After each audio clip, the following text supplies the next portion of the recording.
ये तो आलू दया करो मैं तो जपूं सदा तेरा नाम दयालु दया करो।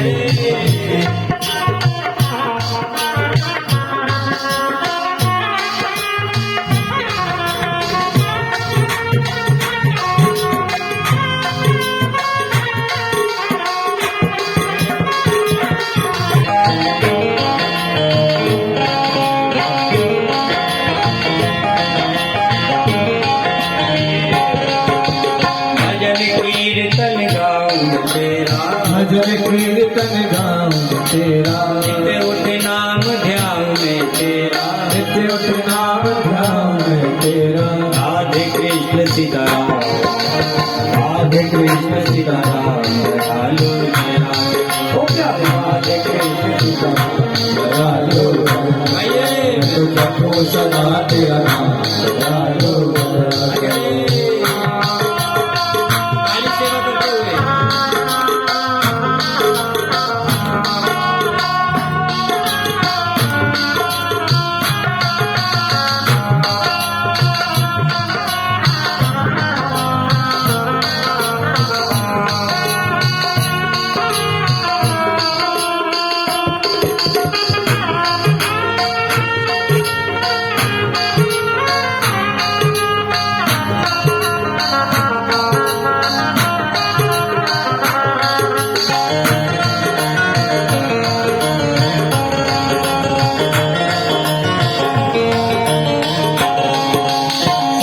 संत की संगत लेना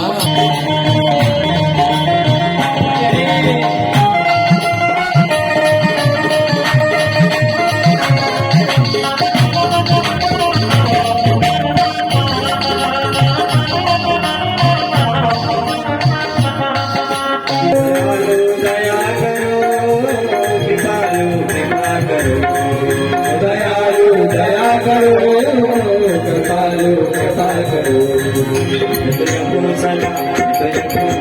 मैं तो जपूं सदा तेरा नाम दयालु दया करो मैं तो जपूं सदा तेरा नाम दयालु दया करो मैं तो जपूं सदा तेरा नाम दयालु दयालु दया करो कृपालु कृपा करो दयालु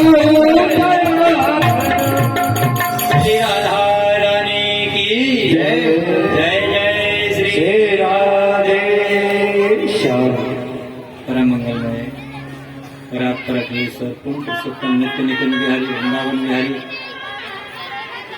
लाल की बांगमयी मूर्ति श्रीमद् भागवत महापुराण। आइए परम मंगलमय पंचम स्कंद में आपने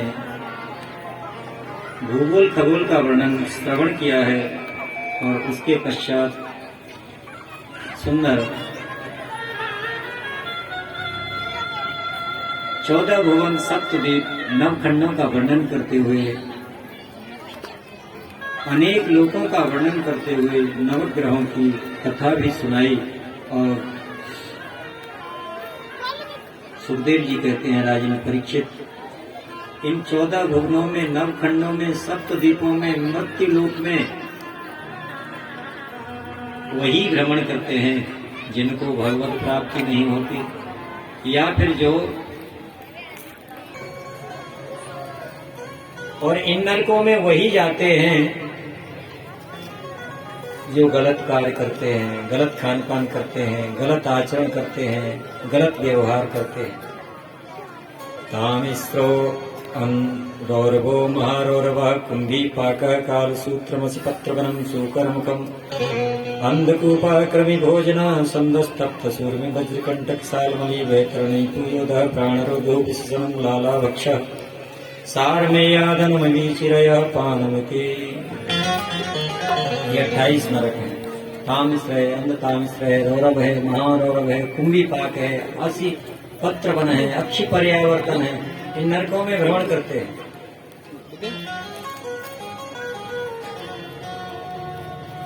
और नरकों में इतनी यातनाएं दी जाती हैं, उबलते हुए कड़ाहों में डाल दिया जाता है। जो झूठी गवाही देता है महाराज उसकी जीभ उखाड़ ली जाती है। जो परनारी के साथ गमन करता है उसे लोह पिंड से आलिंगन करा। कौन सा लोह पिंड? जो तपता हुआ गर्म लोह। जो गलत खान पान करता है उसके यहाँ उबलता हुआ सीसा लोहा उसके मुंह में उड़ेला जाता है। जो अपने घर आए हुए अतिथियों को टेढ़ी नजर से देखता है कि हाँ आ गए, अब तो इनके लिए बनाना ही पड़ेगा, तो उसे अच्छी पर्यावर्तन नरक में ले जाते हैं और बड़ी बड़ी चोंच वाले पक्षी उसकी आंख को निकालते हैं।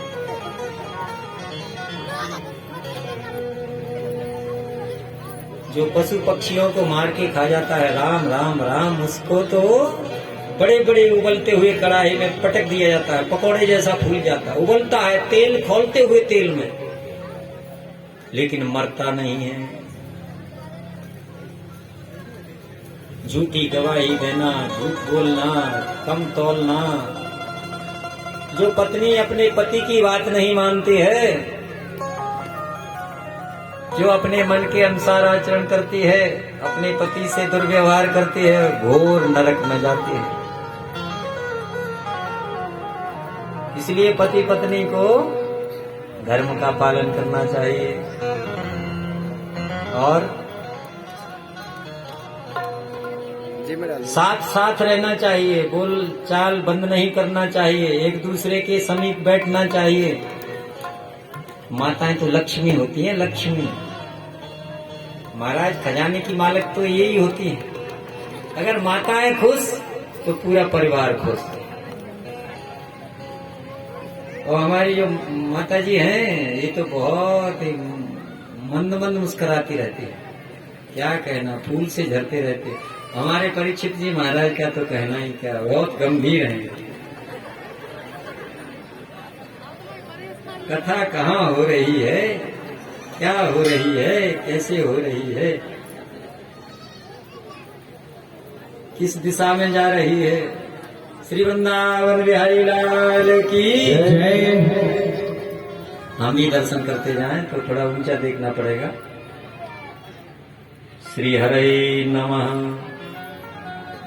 तो नरकों का वर्णन करने का एक संकेत करते हैं कि जो पाप कर्म करने वाले हैं उन्हें सावधान हो जाना चाहिए। आप गरुड़ पुराण सुनकर के देखिए, आपको पापों से घृणा हो जाएगी, गलत कार्य से वैराग्य हो जाएगा, लेकिन सच्चे मन से सुन लिया तो। और यदि ऐसे ही सुन लिया, हाँ ये तो लिखा रहता है, क्योंकि आजकल लोग यही ज्यादा सोचते हैं। एक तो हमारे बिल्कुल निकट के हैं, तो मैं कहता हूँ देखो भैया, मिलावट का काम नहीं चल सकता।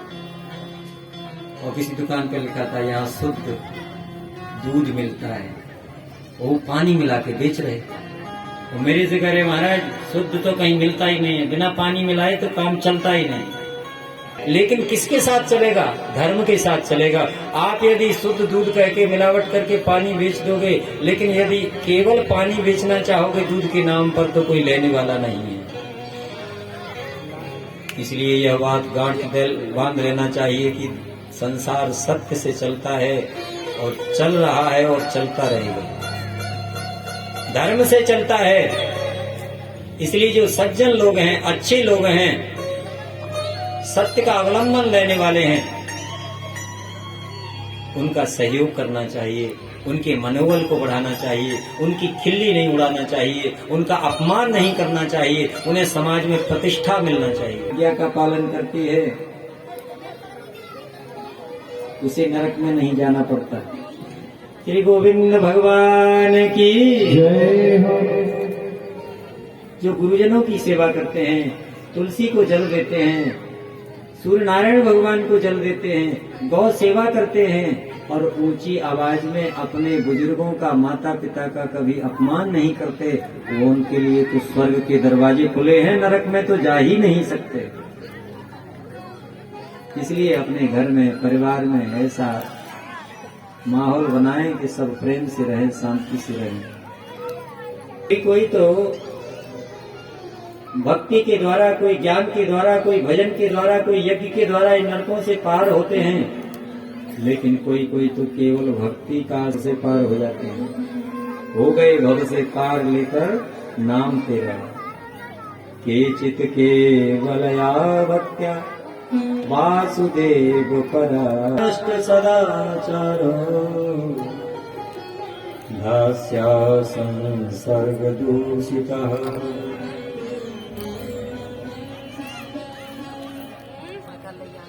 घर में एक वेश्या को रख लेता है, मदिरा का पान करता है।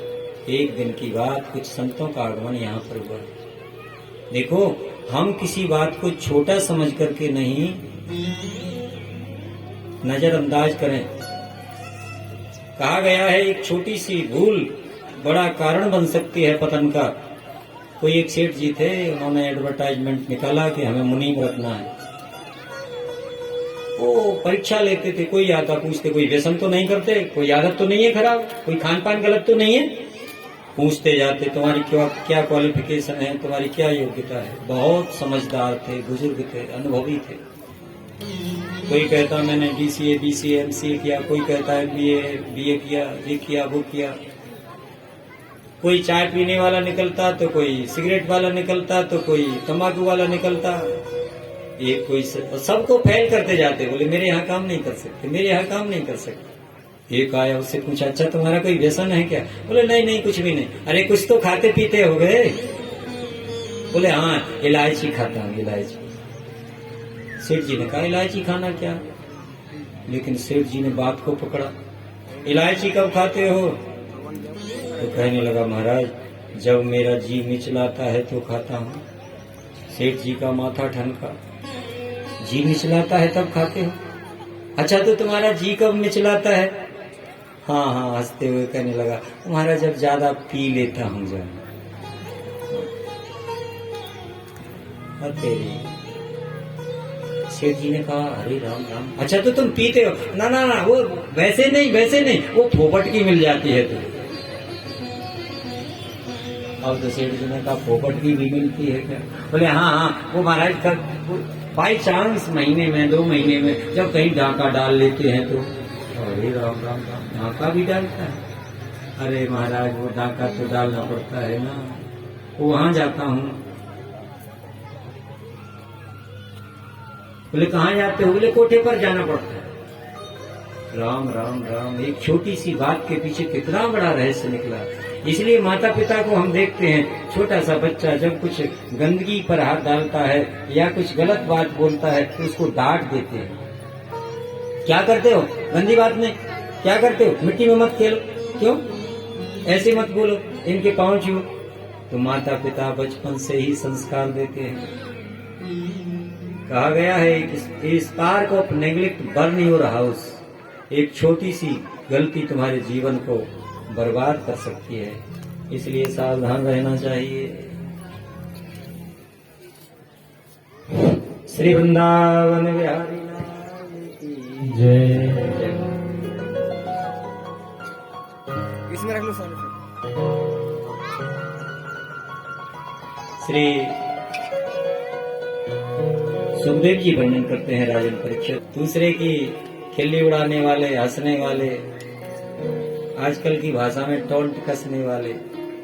किसी ने कह दिया हाँ हाँ एक भगत जी हैं हमारे यहाँ, उनका नाम है अजामिल। हाँ महाराज उनके यहाँ चले जाओगे तो आपकी खातिरदारी भी ढंग से हो जाएगी। तो पता था कि अजामिल बड़ा ही क्रूर हो गया है, बड़ा ही अत्याचारी हो गया। महात्मा तो उसको भगत समझ के ही आ गए, दरवाजा खटखटाया, भगत जी। वैश्या ने देखा संतों का आगमन हुआ है, इनके तो भाग्य खुल गए। लेकिन ये तो घर में था नहीं, शिकार खेलने गया था। पिछले दरवाजे से इसने प्रवेश किया। महात्माओं ने चबूतरा पर अपना धोता पोथा लंगोटा और अपना ठाकुर दरबार लगा दिया और श्रीमान पीछे से मनमनाता हुआ, आंखों में नशा इसके, लाल लाल आंखें पशु पक्षियों को समेटे घुसा भीतर। वैश्या ने कहा तुम्हारे भाग्योदय हुए हैं, पहले स्नान करो। बोले क्या हुआ? बोले दरवाजे पर संत आए हैं। बोले देखो अभी 1 मिनट में खटिया खड़ी कर देता हूँ। अब तो महात्माओं ने सुना तो आश्चर्य में पड़ गए। वैश्या ने डांटा ऐसा नहीं बोलते, पहले स्नान करो। स्नान करने का नियम है कि स्नान करने से भजन में मन लगता है, स्नान करने से तमोगुण दूर होता है, स्नान करने से रजोगुण दूर होता है, स्नान करने से सत्व गुण आता है। लेकिन आजकल के पाखंडियों ने कह दिया हाँ नहाने धोने से क्या होता है, आत्मा पवित्र होना चाहिए। हे भगवान, तिलक लगाने से क्या होता है, आत्मा पवित्र होना चाहिए। बात करते हैं पीएचडी की और एबीसीडी आती नहीं। अरे भैया, नेम जगावत प्रेम को, जब तक नियम पालन नहीं करोगे, नियम नहीं बनाओगे, तब तक प्रेम नहीं जगेगा, और प्रेम नहीं जगेगा तो परमात्मा भी नहीं मिलेगा। ये सीढ़ी है, सोपान है, सीक्वेंस है, एक प्रकार की पद्धति है। हम सीढ़ी बाई सीढ़ी चढ़ना है, एक छलांग लगाकर चौथी मंजिल पर नहीं पहुंचना चाहिए। हाँ, यह सत्य है कि आत्मा में भगवान रहते हैं, लेकिन इसको जानने के लिए, ब्रह्म ज्ञानी बनने के लिए क्या क्या नहीं करना पड़ेगा, क्या क्या नहीं छोड़ना पड़ेगा। छोड़ना तो तंबाकू नहीं चाहते और ब्रह्म ज्ञानी बने बैठे हैं, जिसको गधे भी नहीं खाते। श्री वृंदावन बिहारी लाल की